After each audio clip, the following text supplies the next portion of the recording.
I've been using this Pico 4 VR headset now for a few weeks, and I've been enjoying it immensely for both games downloaded from the Pico store onto the headset and also for PC VR gaming. So if you're looking for a good universal headset that can do it all, I can highly recommend this VR headset. First, let's go through some of the basic features. The resolution per eye is 2160 by 2160 for a combined resolution of 4320 by 2160. The lenses are mounted on motors, and this enables an IPD adjustment of 62 to 72 millimeters. These are pancake lenses, and they have a big advantage over older generation VR headsets that use Fresnel lenses. With pancake lenses, the displays can be brought in a lot closer to the lens, and this reduces the overall size of the headset, reducing the weight and improving comfort. The field of view is 105 degrees. The facial interface is a material covered foam which will contour and mould around your face. There is an included nose guard here if you want to block out light leakage completely. I prefer not to use it, but it's entirely up to you. It just simply clips on there if you want to use that. There are a couple of locating pins here, and there's magnets around the frame, and that's how it holds in place.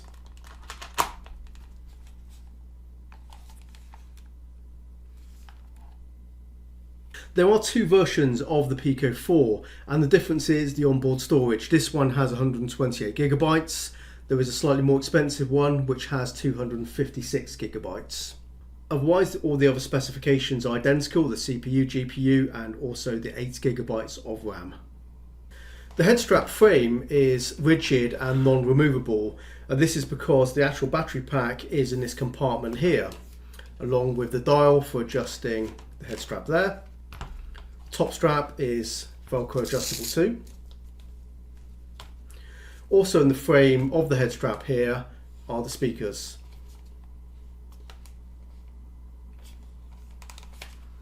And along the top are the volume controls. To keep the CPU and GPU cool, there is an inbuilt fan, and that's the grill for the fan. There's a grill on the top and there's a grill on the bottom. Those are the dual mics, and we can also see the tracking cameras, 2 there and also 2 at the top. And right in the center there is the full color pass-through camera. On this side we can see the charge and data port, and on the other side is the power light and also the power button. First thing to note about these controllers is I have added a third-party knuckle strap. So this is an accessory from AMVR. Now personally I prefer using knuckle straps with these types of controllers because they help me keep the controller in my hand very securely, and that's my preference. So the controllers do come with some basic wrist straps, and they're absolutely fine, but I just find these to be a little bit more usable. So that's my preference. As you can see, they work very nicely with these controllers. On these controls we have a trigger, we have a grip button, buttons there, analog stick, which is also a push button there, and also some inset menu buttons. So on the other side they are identical set of matching controls. Both the controllers have built-in haptic motors, so while you're gaming you will feel vibrations and thumps through your hands, maybe picking something up or striking something or firing. All those actions you'll feel through your hands. This curved bar here has an array of infrared lights, which is used by the cameras on the headset to track the position of the controllers.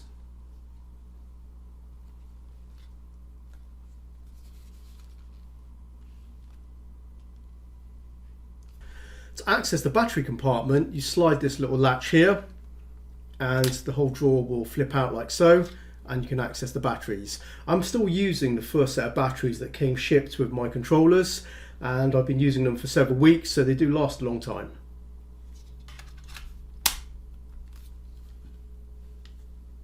The build quality of the Pico 4 and the controllers is absolutely fine. Had no problems there. I think it's built to a good standard. But what's really impressed me, I will say, is the feeling of this headset. It's very, very comfortable.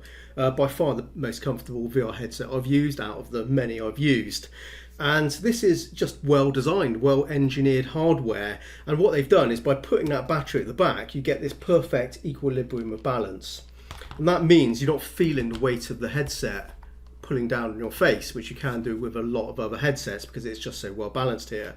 And that's absolutely fantastic. The other thing that works really well here, by using those pancake lenses and enabling this front piece to be very slimline, and just to remind you, we take that off, you can just see how small this is.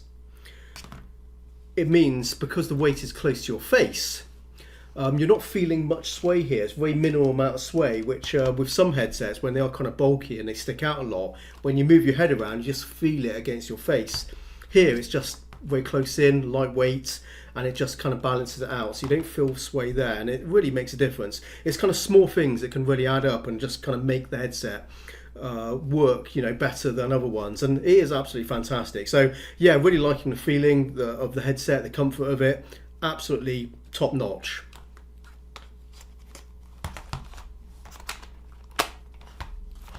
Okay, let's move on and take a look at the Pico software. The initial setup involves connecting to your Wi-Fi network and registering an account, plus setting up your play area boundary using the pass-through camera and a controller. Play area boundaries are saved to the headset. I don't know how many it saves, but I do have 2 rooms set to my device, and they are both recognised when I power on the headset. You can draw your play area boundary manually or use one of the preset circles. You can also edit the boundaries whenever you need to, even during gaming, by bringing up the Pico UI and going to the settings. When you venture near to the boundary, a visible grid is shown. There's also a setting that will make the controllers vibrate as you get close to the edge. And if you do move beyond the boundary, the pass-through camera will kick in and you will see your environment. It works very well and does ensure you don't walk into a wall or furniture. Let me share this quick tip. I place a mat in the centre of my play area, and that gives me a physical reference point I can stick to. Another step in the setup is the IPD setting. The motorised lenses move in 0.5mm increments. Simply look ahead and use the plus and minus icons to adjust this. When the view in front of you looks its sharpest, that's your IPD setting done. This is the Pico storefront. Scrolling down the list, it goes on and on and on. There are dozens upon dozens of games of all different types and genres. It's growing every week, so plenty of new games released regularly. You can search the store for specific titles and highlight games for a specific genre. So you'll find something for you, indeed. There's something here for everyone. Your downloaded games are shown here. You can reorganise or search the list to make it easier to find what you're looking for, as your library will get busy once you've bought a bunch of games. Titles you own but not installed on the headset can be found under this section. As a Pico 4 owner, you'll be managing the storage, occasionally needing to uninstall apps to free up space for others. Of course, whatever you own and delete from your headset can be downloaded later again. There's a built-in web browser, so if you're not gaming, you can surf the net. We also get a movie player. This will play back your headset recordings or video files you've copied over to your Pico 4. In addition, which is really neat, is if you have a NAS drive, you can play those video files over your network too. I don't want to labour around detailing every option in the user interface, as there is a lot of stuff there to explore, but that's for you to kind of find out when you get yours. So what we're going to do next is get into some gaming and talk about what it's like to use the Pico 4 in action. Possibly the best example of the capability of this hardware is Red Matter 2. The visuals are gorgeous, detailed and sharp, and of course this is not just because the game sports impressive graphics. We can also thank the high resolution displays sitting behind those pancake lenses. The picture is clear, bright and the colours pop. The field of view at 105 degrees is larger than other VR headsets competing in this space, and only matched by some other more expensive headsets. Beyond 105 degrees, you'll need to set your sights on a particular brand of bulky PC-only tethered VR headsets that feel cumbersome, especially when playing active room scale games like Pistol Whip. The compact footprint of the Pico 4 is ideally suited for fast-paced gaming. It's lightweight, perfect for games where you're swinging your body around, ducking and dodging. The balance of the headset means it doesn't slip, and there's minimal sway. I'm not having to readjust the headset during or after hectic moments of action, and I'm not losing the sweet spot. The sweet spot is generous. I plant the headset on and I'm already in focus, so there's no messing around trying to adjust it and getting that kind of focus in view. It just seems to be perfect every time I start a session. The The clarity of the image through the lenses is really good. There's no blur until you reach the far edges of the lenses, and there is a small amount there. This is not something you'll notice in any gaming situations. You have to actively, turn your eyes, rotate them to the far reaches of that FOV to look for it, and it's not a lot there, so you won't notice it at all. So overall, it's a very nice looking picture through the lenses. Bow games are a good test for the capability of the controller tracking. As you pull the bowstring back, the position of the hand controller will get to the edge and potentially beyond the tracking camera's field of view. For a game like In Depth, the bowstring hand is controlling the direction of the arrow, and if the tracking is compromised, your virtual hand will be locked in the last position the camera tracked the controller, and that would be a problem for us here. I'm happy to report I had no serious issues with the controller tracking. I tested lots of games, many more than I'm demonstrating in this video, and the controller tracking remained solid throughout. I think the unusual sweeping design of the sensor bars is the factor here that keeps the controllers within the eye line of the 4 tracking cameras. Also, positioning one controller in front of the other, the controller closest doesn't completely obscure the sensor bar of the other controller, and that reduces any chance of any occlusion issues you could experience. So for sure they do look a bit odd, but they get the job done, and indeed the sensor bars are positioned where if you were to accidentally strike your hand against an object, they're swept back so they're unlikely to hit anything and get damaged, so that's good too. The games I've shown you so far are just some of my favourites you can download from the Pico store, and as much as I'd like to show you more of these, we're going to move on to some PC gaming now. I have a large collection of PC VR games on Steam that I've collected over the years, and the Pico 4 works seamlessly with these too. You'll use the Pico streaming assistant for PC VR gaming, so you'll need to download that and install that first, and basically follow the on-screen choices for a wired or wireless connection. Once you've made your selection, pop on your headset and then open the Streaming Assistant app on the headset and connect. Steam VR will launch on your PC and away you go. Essentially, your Pico 4 is now a PC VR headset for you to play your PC games with.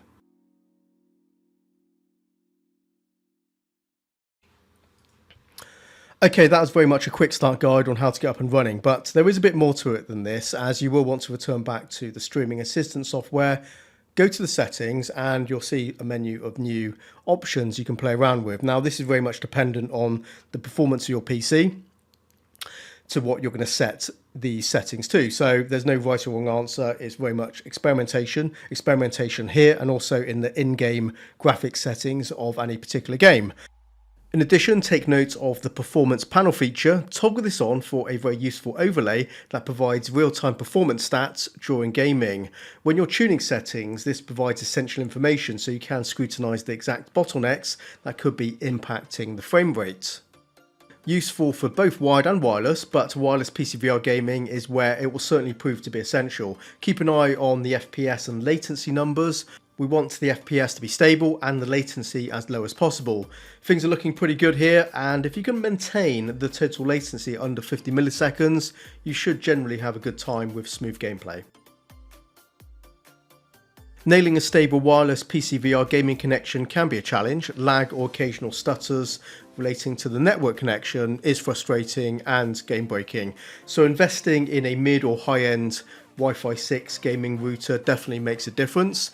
Once you've got used to the freedom of tether-free room scale VR gaming, it's hard to go back to a wired setup when you notice that the difference between a wired and a wireless setup, the freedom of movement and having that sort of wire hanging off the back, it impedes your movement when you're turning around. You can twist up the wire, you can step on the cable, there's all sorts of problems you can get there. It really is a much nicer experience when you go wireless. So yeah, if you need to spend a little bit more and buy a decent gaming router, personally I think it's worth it, but it's entirely obviously up to you.